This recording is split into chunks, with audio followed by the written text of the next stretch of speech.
আসসালামু আলাইকুম ভিউয়ার্স, কেমন আছো সবাই? এগুলো কি বলো তো? দেখে চিনতে পারছো?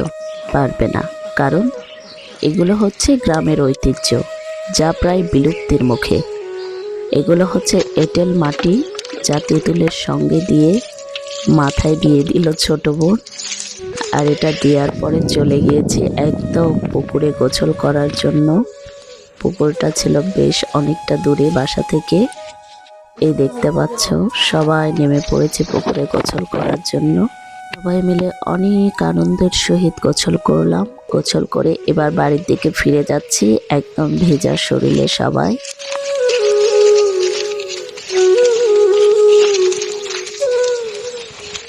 আর এটা হলো বিকেলবেলা। বিকেলবেলা সবাই একসাথে বের হয়েছিলাম ঘুরতে গ্রামের অপর পাশের দিকে।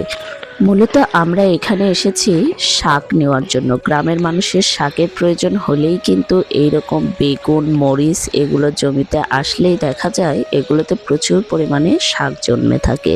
আর এই শাকগুলো দিয়ে ভর্তা অথবা ভাজি খেতে যে মজা, এটা বাজারের কেনা শাকে কখনো পাওয়া সম্ভব না। এই দেখুন, আমরা কিন্তু অনেক বোনেরা একসাথে এসেছি। আসলে গ্রামের বাড়িতে গিয়ে আনন্দটা এখানেই অনেক বেড়ে যায়। কোথাও গেলেই সব বোনেরা একসাথে চলে যায়। এখানে আসার পর দেখলাম গ্রামের এক ভাই ভাবিকে নিয়ে মরিচের গাছগুলো সব উপড়ে ফেলছে। আর সেই গাছে অনেকগুলো মরিচ অবশিষ্ট রয়ে আছে, যেখান থেকে আমি নিচ্ছিলাম। এটা দেখে সে কয়েকটা গাছ সহই আমাদেরকে দিয়ে দিল মরিচ নেওয়ার জন্য। এই দেখো কি সুন্দর ছোট ছোট ফুলকপি, দেখতে অনেক ভালো লাগছিল। সবাই মিলে একসাথে ঘুরতে ঘুরতে একদম সন্ধ্যা গড়িয়ে গেছে। চলে এসেছে গ্রামের যে বাজার। আজকে বাজারের দিন ছিল।